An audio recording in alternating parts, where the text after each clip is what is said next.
This is a souvenir to thank you for looking after my daughter for a year. My sister Sana, who had just returned from a year-long world cruise with her husband, said something shocking. Thanks for taking care of my daughter for a year. We had a great time because of you. So, where is she? I couldn't understand what my sister was talking about. If it was a long trip, wouldn't you normally take your child with you? I asked, surprised. Huh? What do you mean by child? I don't know anything about that. What? I left her at the front door. Left her child at my front door? Why would she do that? Even if she did, I didn't know about it. I had no memory of seeing Sana's child. I don't understand. It's hard to believe, but my selfish sister apparently left her daughter at my front door when they departed for their cruise, expecting me to take care of her for the entire year. This thoughtless act of my sister led to a serious situation. Naturally, my sister turned pale with realization at what she had done. My name is Mary, and I'm 26 years old. A few years ago, I met my husband in a social club and got married. Fortunately, my husband is a serious and hardworking man, and despite these tough times, we're living comfortably. To support my busy husband, I quit my job and became a housewife after we got married. Currently, we don't have children. Even after 2 years of marriage, we haven't been blessed with a child. Still, we enjoy our time together and help each other, living happily. I have a sister, Sana, who is 2 years younger than me. Sana has a selfish streak, and my serious personality always got dragged around by her whims. Our parents were worried about her and often scolded her, but she never listened and rebelled since childhood. Sana lived as she pleased, dropped out of college on a whim, and eloped with her classmate, John. My sister, who acts without thinking and always causes trouble for our parents. After eloping, Sana was missing for several years. One day, she suddenly showed up at our house holding a baby. Hey Mary, long time no see. Do you remember me? Even though it had been years, she still looked the same as before. Sana? Where have you been? We were all worried. How did you even find my place? Come in, I want to hear everything. Once inside, she explained that the baby was her child with John, the guy she eloped with, and they got married. I was curious about how Sana, who was lazy and never helped around the house, managed her life after dropping out of college. Years had passed, and now that she was married with a child, I wondered if she had become more responsible. John and I are getting by with part-time jobs. We didn't plan for the baby, but we have to take care of her. It's such a drag.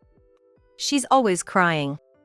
Since dropping out and running away, John had been working part-time, but their income was unstable, so Sana also reluctantly started working. Both of them had part-time jobs, but I wondered how they managed with a baby. I hoped that becoming a parent had made Sana grow as a person. I wanted to believe that despite her complaints, she was taking care of her child properly. Given how selfish she is, I doubted she could handle it while working part-time. It must be tough with such a small child. I asked cautiously. I hate not having any time for myself. You don't have kids, right? Your house is nice, and you seem to be living well. I didn't know how she found out, but Sana knew my husband and I didn't have children. Yes, it's just me and my husband now. He's busy with work, so I'm a housewife. That's what I wanted to check. You don't have kids and you're a housewife, so you must have plenty of time. I thought I saw a sly smile on my sister's face. Dad and Mom are worried about you. Now that you have a child, why not visit them and apologize for all the trouble you caused? No way. I never want to see those annoying people again. They'll just lecture me all over again. Maybe she really hated being raised strictly, but she had no intention of reconciling with our parents. From my perspective as her older sister, she was sloppy, selfish, and never listened to anyone. Plus, she was boy crazy. With a sister like this, our parents had no choice but to be strict, which made them nag a lot. No matter what anyone said, she never reflected on her actions. Instead, she always found a way to escape and act cunningly. So Mary, count on you when I'm in trouble. You're the only one I can rely on." She left with a sweet tone, but when she asked for help, it reminded me of how she used to drag me around, giving me a bad feeling. That bad feeling came true in the worst way. One day, I came back from shopping and heard a baby crying from the front door.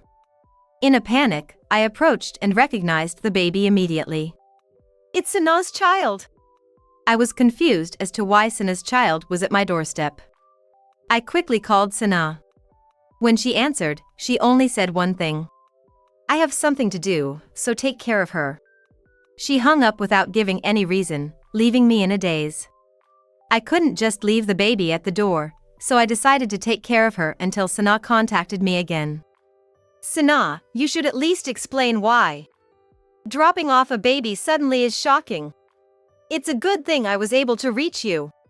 I was worried something might have happened."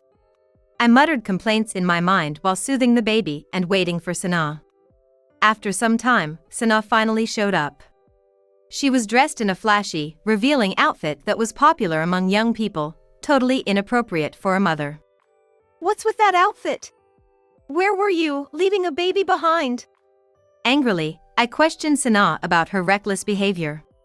"I was having lunch with friends," she shamelessly answered, not showing any guilt. "You left your baby at my door just for that? What if something happened to her?" "Well, if I had asked first, you might have said no. Besides, nothing happened, right? It's fine. You're home all day anyway, so you must have time." Sanaa's selfishness hadn't changed. Without our parents' supervision, it seemed to have gotten worse. Even as a housewife, I wasn't just sitting around doing nothing. I became a housewife to support my busy husband. "I get that you want to have fun, but now that you're a parent, you need to think about your child." I was worried that a parent who prioritized having fun could safely raise a child, so I tried to be firm with her, but Sanaa argued back. "I was giving you a chance to experience taking care of a child since you don't have one. You should be grateful." She dodged my concerns with excuses. It was no use. She didn't understand that what she did was wrong. "Didn't you find your blood-related niece adorable? I'll let you babysit her occasionally." She even acted like she was doing me a favor. No wonder our parents struggled with her. Sanaa would use any trick to get others to do what she wanted, just to make her own life easier. The conversation went nowhere, and the day ended. Realizing that I couldn't abandon the baby, Sanaa started to take advantage and leave her baby with me more often. I had no idea where she was going, but she frequently dropped off the baby and went out. It was less like babysitting and more like she was dumping the child on me. What on earth was her husband, John, doing? Did he know she was leaving their child like this? Regardless, I was also troubled by this, and I complained to Sanaa many times, but she just brushed it off. It was hard to believe her nerve, but I kept trying to persuade her. "I have my own things to do, and I might not even notice if you leave the baby without saying anything.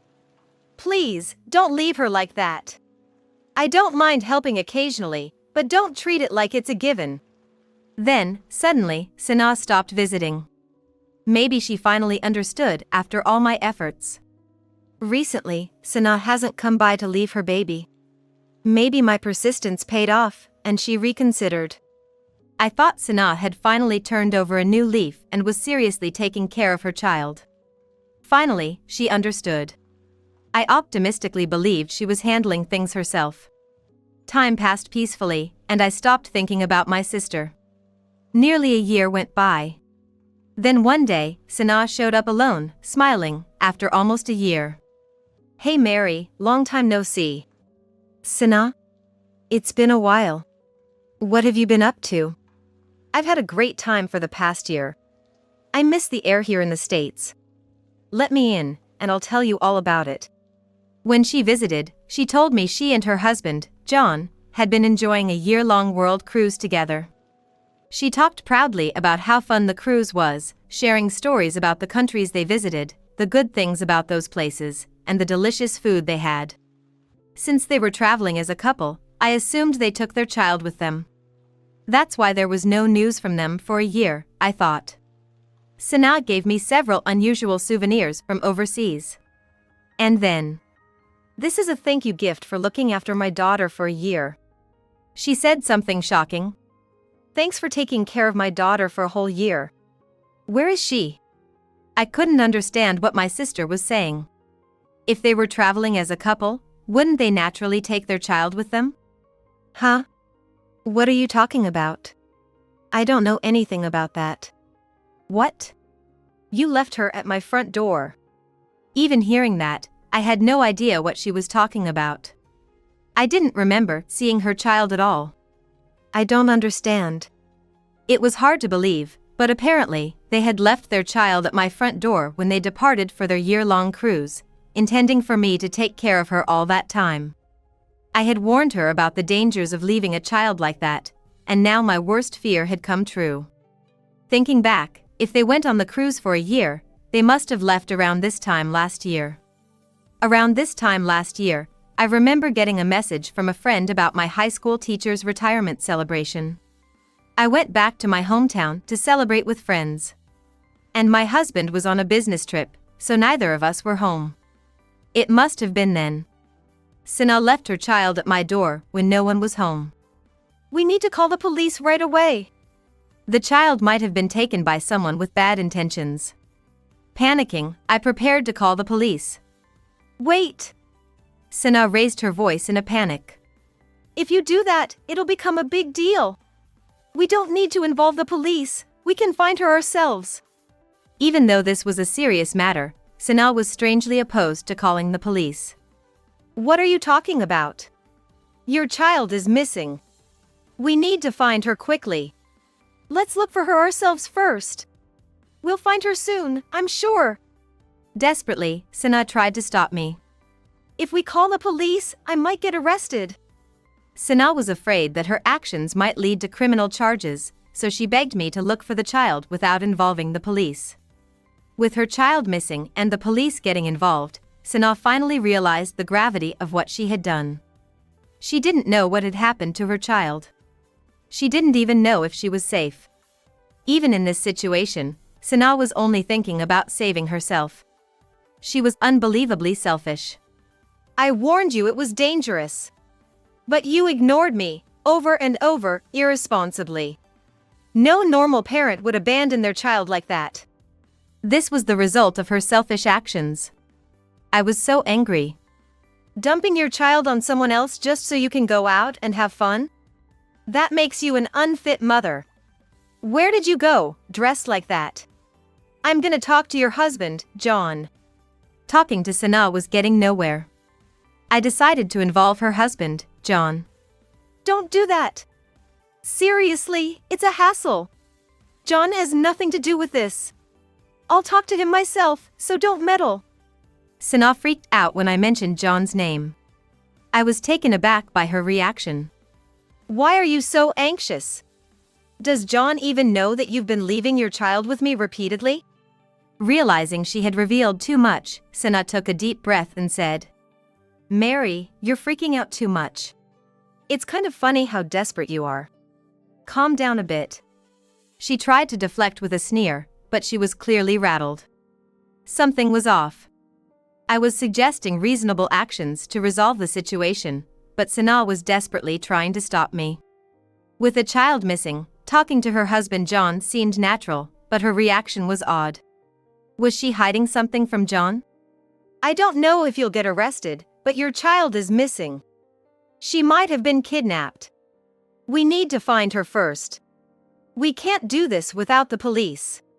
Do you even care if I get arrested? I'm your sister. How could you be so cruel? Worried about the child's safety, I insisted on going to the police, but Sana kept stopping me, fearing arrest. Fine. For now, I'll hold off, but you need to talk to John. I said that for now, but I didn't trust Sana. She seemed to be hiding something, fearing John's reaction to the missing child, or maybe there was another reason. Seeing how she wanted to keep this from John, I wondered if there was abuse at home, but I couldn't be sure. Sana wanted to look for her child on our own. But we didn't have time for that. I really wanted to talk to John, but given Sanaa's reaction, it seemed difficult, and he might be as uncooperative as her. I decided to talk to the police without telling Sanaa. The child had been missing for a year. There was no point in searching blindly. We needed the police's help. So, I explained to the police that my sister had left her child at my front door before leaving on a trip, and the child had gone missing. I can't believe your sister did that. The police took the situation seriously and acted quickly. I cooperated as much as possible to help the investigation move forward. The police searched desperately, and after a while, I got a call saying they had found the baby. I was deeply relieved that she was safe. I was glad I didn't listen to Sanaa and went to the police. According to the police, a neighbor had noticed the crying baby at our front door a year ago and took her in. They had reported it to Child Protective Services. And the baby had been placed in a foster care facility. The baby had been growing up healthily at the facility. All of this had happened while my husband and I were away, so we had no way of knowing. Sanaa's selfish actions had involved the police and child services, causing a big commotion, but the baby was safely found. I found your child, I reported to Sanaa. I didn't mention the police. I just said that a neighbor had found the baby and reported it to child services, who had taken care of her. Wow, Mary. You really are different, having so much free time as a housewife. Thanks for finding her. She was as carefree as ever. Is John not home? I wanted to see him. John's working a part-time job today. His pay's low, so he has to work a lot. It's better when my husband is busy and away. It's easier for me, too. Sanaa seemed relieved to have the baby back, oblivious to the fact that we had involved the police and all the trouble we went through. Then she muttered to herself, "Thank goodness. Now John won't find out. If he knew about this, it would be a disaster." Sanaa clearly had a secret she didn't want John to know. With the baby back and John kept in the dark about this, everything's fine. Despite the serious situation, Sanaa remained carefree. She seemed to think that everything was fine as long as it ended well. She had always lived by avoiding anything inconvenient to her. I handed the child back to Sanaa and left her house. But this wasn't the end of the story. One day, someone knocked on Sanaa's door. Who is it? Looking outside, I saw the police. Because I had reported the child missing, the police had come to Sanaa's place on suspicion of child abandonment. Unaware of this, Sanaa panicked at the sudden appearance of the police. The police? I didn't do anything wrong. She turned pale. I stepped forward from behind the officers. The police had asked me to accompany them when they visited Sanaa's house. So I had come with them to see her. Why are you here with the police, Mary? Did you tell them about the child? I told you not to make a fuss. Sanaa started to get angry, but I continued. What are you talking about? The child went missing a year ago. There's no way we could have found her by ourselves. Sanaa glared at me resentfully. Sanaa, give it up. This situation is too serious. You need to atone for your actions and reflect on what you did. I realized that it was beyond my ability to reform Sanaa. This was a serious incident that could have cost a life. It broke my heart, but I couldn't let my sister get away with it. Cornered, Sanaa pointed at me and said something unbelievable. No, it was Mary. She kidnapped my child because she wanted one for herself. She was trying to pin the blame on me. My sister, who had abandoned her child to go out and have fun, was now accusing me, the one who had found her child, of being the kidnapper. I was stunned by her audacity. However, the police, who had heard everything from me and knew Sanaa's character, said with exasperation, "If you don't admit your guilt, your punishment will be more severe." It was Mary who kidnapped her. What did I do wrong? Do you have any proof that I did anything? We do have proof. The security camera caught you leaving the child at the front door. In fact, the police had already seen the footage from the security camera I had installed, showing Sanaa leaving the baby at our front door. Because of Sanaa's past behavior, I had installed the camera for extra security. What? I didn't know about that. That's an invasion of privacy. Sana started to get angry upon hearing she had been recorded. At that moment, John came home from his part-time job. He looked shocked. It was understandable, given that the police were there and his wife Sana was causing a scene. "What is going on here?" he asked, looking puzzled at Sana. "Well, there's a reason for this." "Hi, I'm Mary, Sana's sister." I tried to explain the situation to John, who clearly didn't understand what was happening. "Wait, let me explain." "Sana, be quiet." I stopped her because she had tried to frame me. There was no telling what she might say to John. I stopped Sana, who was yelling and trying to interrupt, and continued to speak. I explained that Sana had abandoned her child at our house. The child had been missing for a year, the police found her, and now Sana was facing charges of child abandonment. "This can't be true." "That's not what I heard. Sana told me that her sister and her husband happily took care of our child. Why did you do this?" Struggling to raise a child on a part-time income, John had believed that my husband and I, with our stable income, were taking care of their child. "We had no choice. John, your part-time job doesn't pay enough, and I'm too busy to look after the baby." If you were so hard up that you couldn't take care of your child, how did you afford a year-long world cruise? John's face changed color. Sana looked like she realized she had made a mistake. John turned red with anger. "What is this about a world cruise?" When Sana had visited us before with souvenirs, she mentioned the trip, but John seemed completely unaware of it. "I had my suspicions, Sana. You go out late at night, wearing revealing clothes. What's going on?" "Well, who did you go on that world cruise with? Tell me the truth. If you don't, I'll find out soon enough." Overwhelmed by John's intensity, Sana couldn't come up with her usual excuses and began to confess. "The truth is, I was having an affair with a guy. I lied to you, John, and went on the trip with my lover." To my surprise, Sana had gone on the world cruise not with her husband John but with her lover, Harry. The flashy clothes she often wore were for her dates with Harry. Sana had used me to dump her child so she could have secret dates with her lover. John had believed her lies, which is why he didn't notice her absence for a year. "Sana told me she was going home to take care of her sick father. She said he was seriously ill and wouldn't be back for a year." "Her father is perfectly healthy. I saw him recently, and he's doing just fine. Sana hasn't gone near her parents for years. How could she lie about taking care of them?" John was stunned. It was understandable. His wife, who he thought was caring for her sick father, had actually been traveling the world with another man. "I'm sorry, John. I love you, but I also fell for Harry's kindness." As a bartender, Harry was paid to be kind to his customers, but Sana had fallen for his act. "At first, we only met at the club. Then we started dating outside, and before I knew it, we were in deep." "How long have you been involved with this bartender? I always thought the child didn't look like me. Could it be?" "I'm sorry." Sana broke down in tears.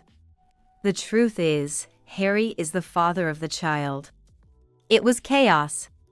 The child was not John's, but the result of Sana's affair with Harry. That explained her behavior when the child went missing. She was terrified of John finding out about the affair. John was speechless from the shock. "I can't raise a child that's not mine. We're getting divorced. Go raise the child with that guy. Please forgive me. I really love you, John. Harry was just a fling. I don't care. We're done."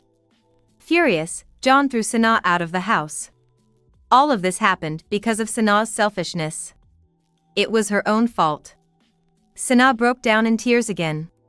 "You need to come with us to the station." Sana was then taken away by the police.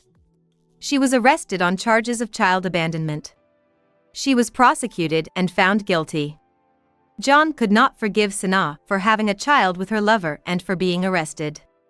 He sent her divorce papers. San thought that she would do well and that we would never find out, but her plans went awry. My husband found out about the affair and is divorcing me. I got arrested over the incident with the child. Now, you're all I have left. Harry sighed inwardly.